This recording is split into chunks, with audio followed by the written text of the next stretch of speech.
So, how long did you work at Cruisins? I worked at Cruisins for about 5 months. Now, based on your experience there, how many underage kids do you think got into bars, or how often were underage kids there? I think every night a fair amount of underage kids are gonna get in because as the door guy's job is to check an ID, and if it looks like the kid and it says the right date, I think generally they're gonna say all right because it's really hard. It's really subjective for the person. Some people use like their older brother that might look exactly like them or their older sister. Some people might have fakes that they bought online that actually have their own picture. So unless the ID has something that would suggest otherwise, if it looks like them and it says they're 21, I think normally they're gonna get in, especially if they know all the information right like that. Because you can only ask so many people for second identification before I think people would start getting a little insulted and maybe not come back to the bar if they keep getting kind of pushed really hard about it. Mm. Now, what was the Cruisins' official policy on letting kids with fakes in? The policy was no. When I worked there for a little, I would bar back and work the door. Uh, when I worked the door, the owner would come up to me normally multiple times per night, kind of look me in the eye and be like, "Hey, you're checking these for real, right?" And I would look at him back. I'd say, "Yes, I am." He's like, "You're not letting anyone under 21 in, right?" And I'd be like, "No, I'm not." And he'd be like, "Okay, good." Kind of walk away. They have you when you're checking the cards, they have a video camera on you, Mm. so they do see that you grab a horizontal ID from someone and you check it. And I guess it's kind of your judgment at that point. If uh, if I'm checking someone's ID and I think they're 21, I let them in, and they go in and they get in a fight or do something wrong, that can come back to me because the camera saw me look at that person and let them in, knowing they're not. If I knew they weren't 21, that's on me. Now, do you think Cam's, the other college bars, the same way with letting kids underage in? From my perspective of I've never worked at Cam's, but I've been there a fair amount. I think Cam's lets just about everyone in. I don't think I've ever seen anyone get denied there personally.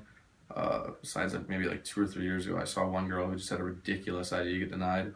But I've seen more than enough people get denied at cruisins when I've been waiting in line even. So I think Cam's is definitely your easier underage bar to get into. Now, why do you think Cruisins and Cam's might be a little more lenient on letting kids with fake IDs in, or aren't as hard on checking IDs? I think the difference with the Farmington bars versus the downtown bars are the downtown bars are farther away and less students are likely to go anyways. So I think they kind of market to a different customer. They're really after more of the townies and the people who actually like go to the city more often. I think the Farmington bars are kind of in a weird spot where a lot of people in Peoria might not even know about them, but all the Bradley students know about them because they're a street away. So I think uh, one of the reasons that these Farmington bars seem to be more lenient is because so many of their customers are college students and are under 21, and they're the people who are more likely to try to get in. I mean, not many people go downtown without a 21-year-old ID because they just assume that they're going to get denied. Now, how often would you say that fake IDs were actually recognized and taken at Cruisins?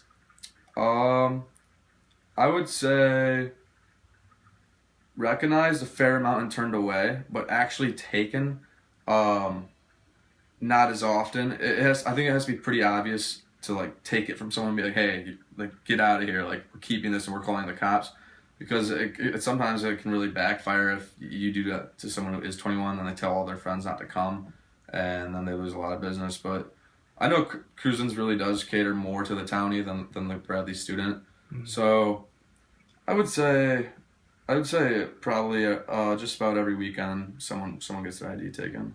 Do you think it was often every weekend, but do you think more people than not with like fake IDs would get through than not?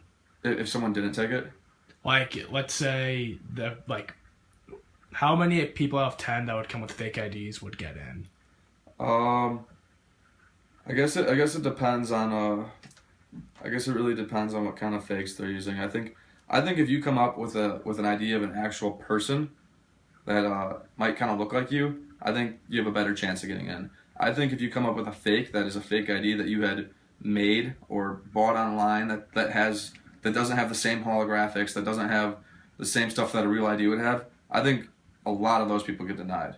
I think if you hand someone an ID that's actually a real driver's license or a real state ID, I think it's pretty easy to deceive a door guy.